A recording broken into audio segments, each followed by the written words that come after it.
Hello, this is Reverend Don Lewis coming to you from the beautiful metaverse and more specifically from beautiful Danville, Illinois, land of the Corellian tradition.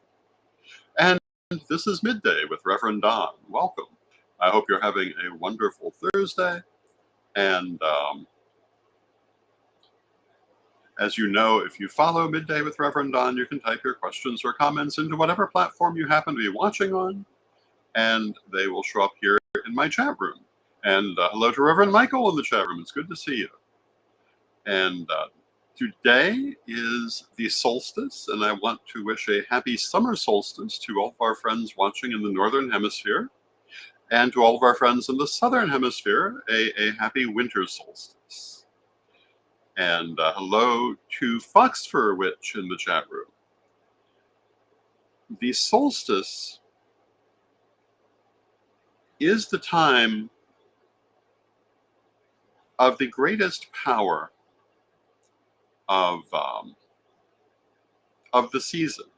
Here in the Northern Hemisphere with the summer solstice, the sun is at its height today. It is the high point of the power of the god in the external world. And the winter solstice in the Southern Hemisphere is the low point of the god in the external world, but the high point of those powers internally. And either way, when you reach that high point, then you must change.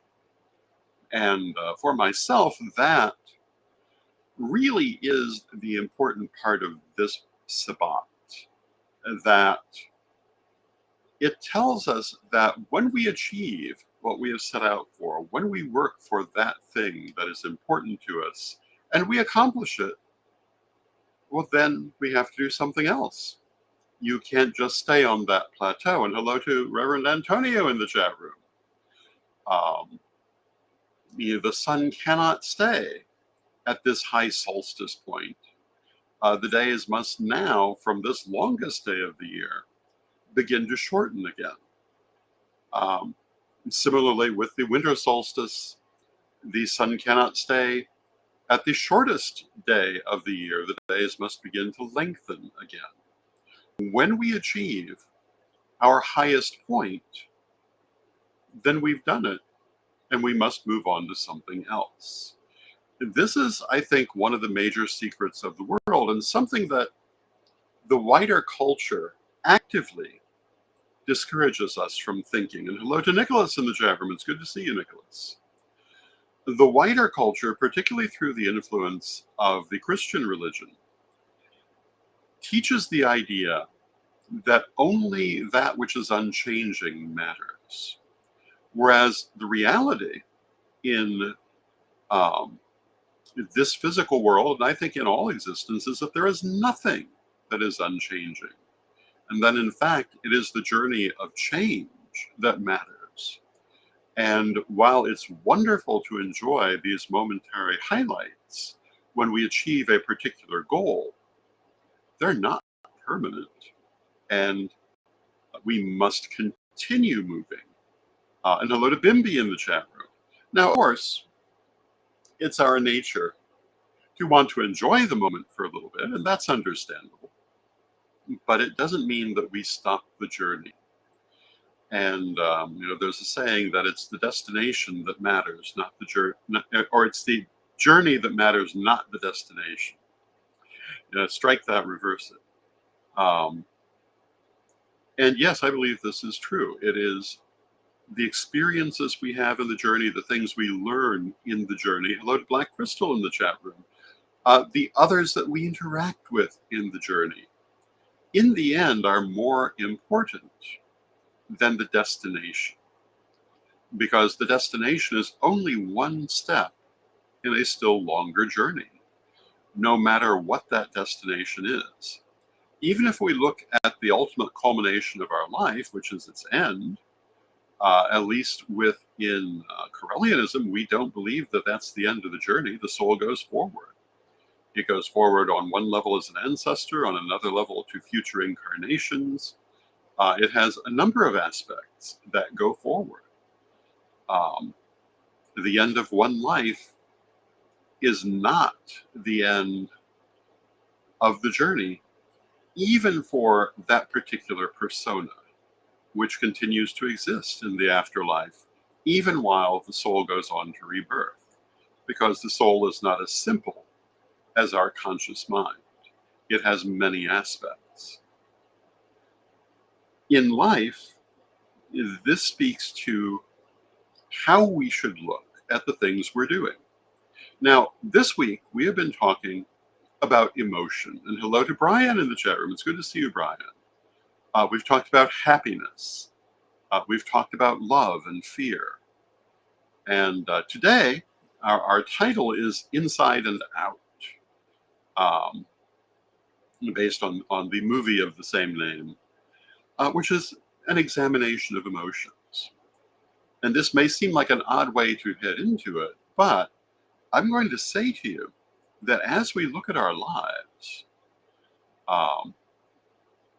it is not the things that we do that are most important, but how we do them and what we learn and who we touch as we do them. And, I look at my own life, and, I think I remarked on this the other day.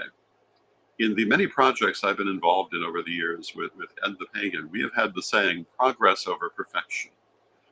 We learned very early that perfection was a stopper.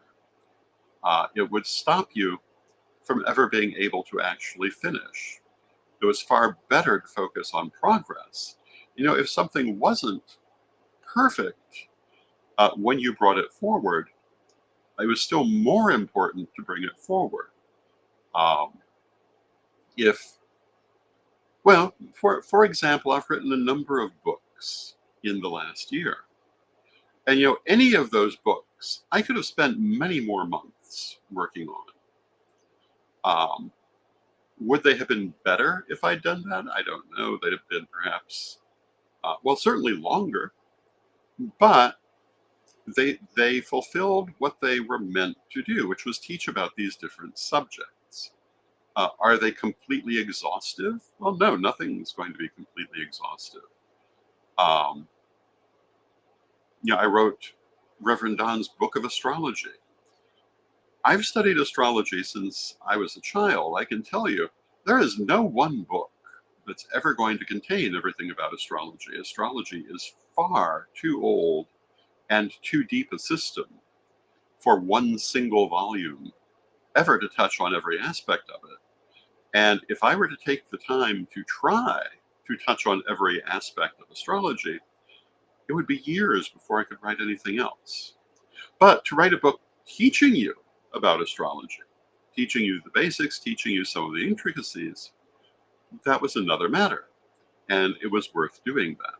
It didn't have to be the encyclopedia of astrology. And hello to Janet in the chat room. I'm currently working on Rev Don's Book of Numerology. By the way, the order for that book will be going in within a day or so. If you would like to have a copy of it and have that copy in the first order, you might want to pre-order it now.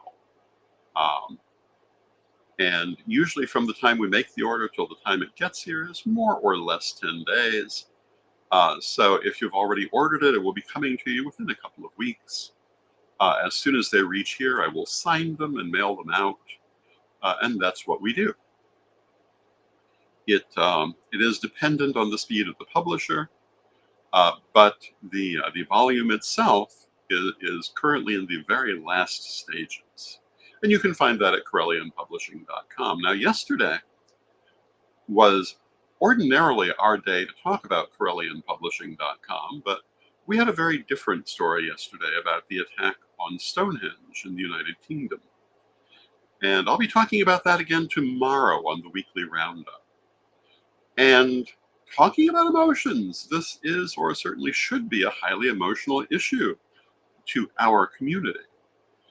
And it speaks a lot to what I was discussing on Tuesday. The idea that our reaction to everything that exists is based either on love or fear. And you'll notice that one point I did not make was that fear is bad. Fear on occasion is very good if it's a practical consideration. You have every right to be afraid of sticking your hand into an open fire and keeping it there. It would do bad things to you. On the other hand, you can easily put out a candle flame with your fingertips and not have such a bad effect. It's a matter of knowing what you're doing.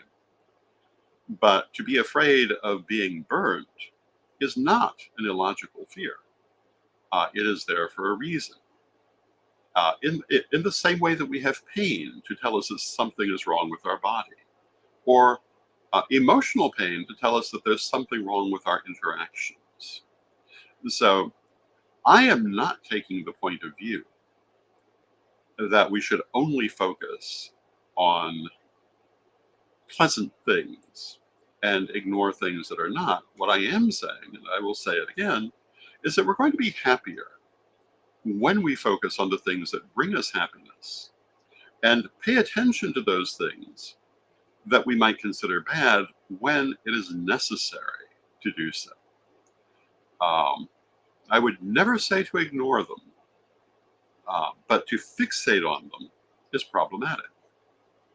And I was reading a common Facebook post that I saw again this morning about how supposedly the KGB had once done an experiment where they subjected a group of subjects to 2 months of constant negative messages and found that at the end of that 2 months, they were totally reprogrammed into a certain mindset. And hello to Janet in the chat room. That was very fearful and reactive. And I think that's absolutely credible. And this is why I say don't focus on the things that cause you fear or problems. Not saying don't notice them, not saying don't take practical actions about them. Don't focus on them. And, as I look at our community at large and at the pagan community in past years, although I think in some ways the pagan community has made some progress. But I think that there has been far too much focus on the negative, far too much obsession on the negative, and far too much obsession on disruptive emotion. When I was young, back in the dawn of history, all of the obsession of the metaphysical world seemed to be on the emotions versus the thinking mind. Everyone wanted to be in touch with their emotions. Everyone wanted to be freely channeling their emotions. And in and of itself, this is good. I think at a certain point, it was taken too far. And we became so in touch with our emotions that we became disabled by them as a society. And I think we see that everywhere we look. I can remember people used to love to talk in the pagan community about how they loved spirited debate. I do not. I love diplomacy and cooperation and polite conversation about ideas. I am not fond of the idea of debating ideas at all. Discussing them, seeing where we have similarities and where we have differences in a civil manner is wonderful. But for years, people used this idea of, quote, spirited debate to beat up on each other and to try to force their opinions on everyone. And you see that today in society everywhere. I've often talked about how much I despise the concept of consensus decision-making for this reason. Because as a general rule, what it actually comes down to is the biggest bully forces their way and simply eliminates everyone else. Having a consensus is a wonderful thing. Thinking that everyone must agree on every subject is basically just a blueprint for bullying everyone, because that's not going to happen unless people are forced into line. And in the chat room, Ed the Pagan says, "Here, here." Yes, absolutely. So, what I would like to say to you is to focus on those good things in your life, those things that bring you happiness. And don't ignore problems, don't ignore bad things, but don't let them obsess you. Let the good things obsess you. And in your life, don't be active, don't be reactive. Pick the good things you want to do rather than reacting to things that other people do. You'll be so much happier if you do this. And, we started our conversation today with the solstice and how solstice marks that moment when, for the summer solstice, the sun has reached its greatest power and must begin to decline. How, whenever we reach a plateau, we must move on from it. In talking about how people were so obsessed with focusing on their emotions, it's our nature to take things too far. And then, when we've reached the furthest extent, we must turn around. We are there. And hello to Steve in the chat room. One of the things that I also remember from my childhood, I'm very big on the concept of yin and yang as a way of understanding the universe, or a goddess and god, or however you want to put it. Both of which, however, if you truly understand them, are aspects of the same power. They are movement of that power. When I was young, the concept of yin and yang was very popular, but not well understood by many people. And one of the things that people did not get about it is that yin is looking inward, yang is looking outward. And the yin energy will go as far inward as it can. This is involution. And that yin energy will involve itself as deeply within as it can go. But when it gets there, it can go no farther. It must turn around, it must change.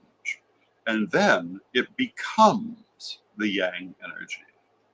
And it evolves outward.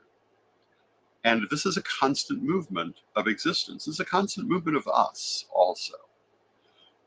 In the 1920s and 30s, there were a lot of people trying desperately to control their emotions.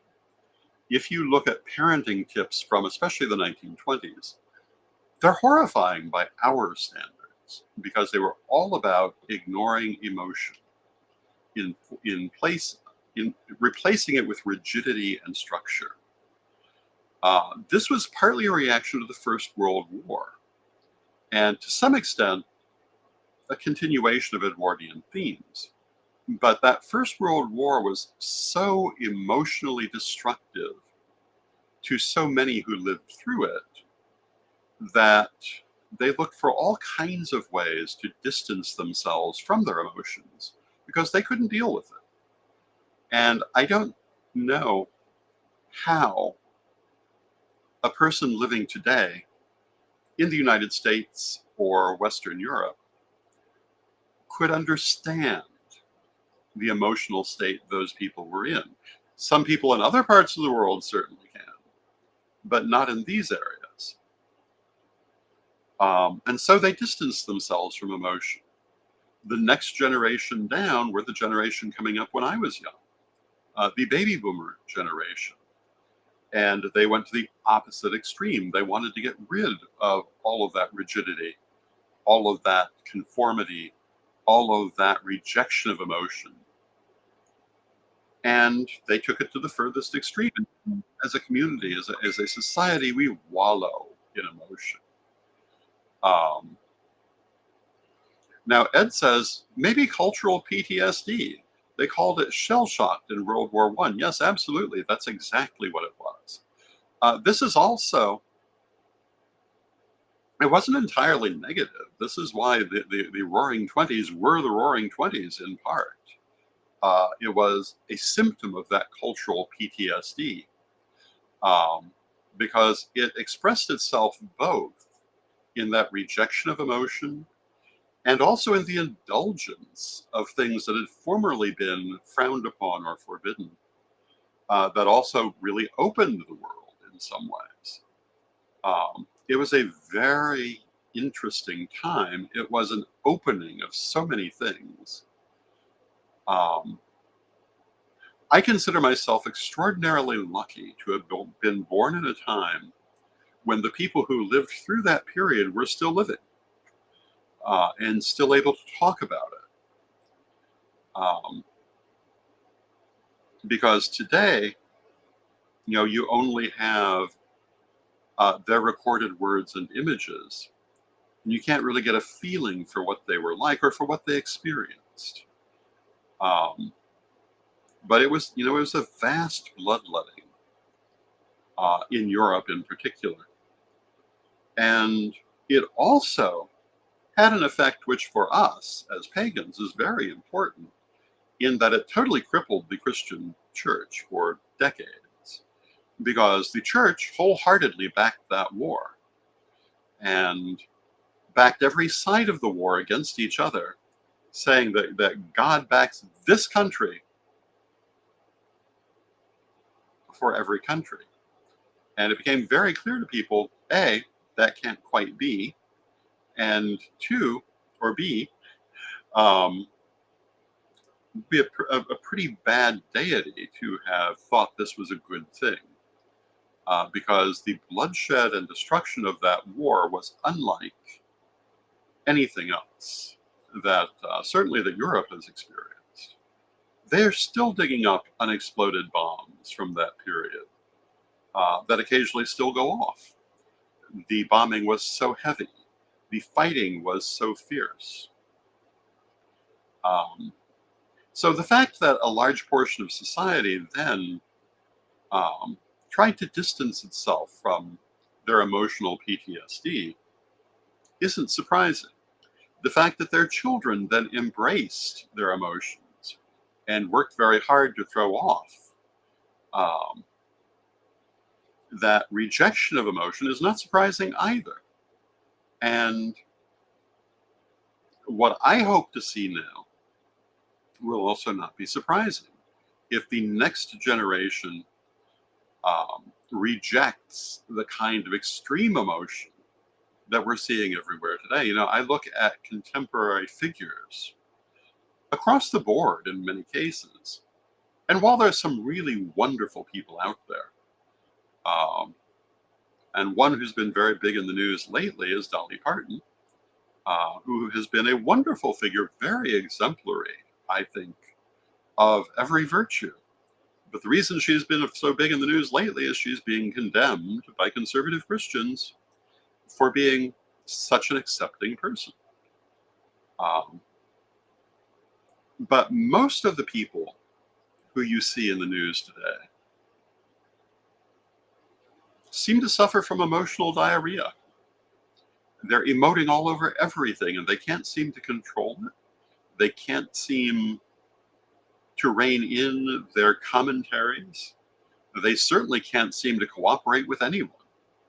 Um, a result of which is they often can't accomplish anything. This is not a constructive state to be in. So when we go back to that message of focusing on the good things in your life and doing that next right thing, which is always the correct choice, one of the things that this should do for you is make it easier for you to work with other people. Make it maybe a little bit easier to see their point of view and to find common ground with them to be able to accomplish things. And, I think a lot of people running around today would say, why should I find common ground with someone I disagree with? And the answer is, well, you're not going to get anything done if you don't. And, as I look at our community, that's been our number one problem as far back as I can think.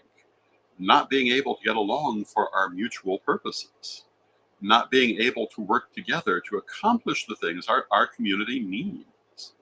There have been those in the community who could, and there have been moments when the community was able to come together, but by and large, we've been so busy fighting um, that many of the things we needed to do simply were not and could not be done. And going back to yesterday's story, the attack on Stonehenge, it's one of only a number of attacks in our community in recent months. There have been people intentionally disrupting pagan events, people breaking into ongoing pagan ceremonies to disrupt them and or disband them. As a community, we should be up in arms over this, and we should be united in our response to it. Are we? No, we're still arguing over nonsense by and large. And this is why we can't have good things, to use the common phrase. Until we can overcome our differences and stand together, the only thing I can say is that only the largest traditions and organizations are going to be able to do anything. Of course, this is to some extent human nature. And that's why we have organizations.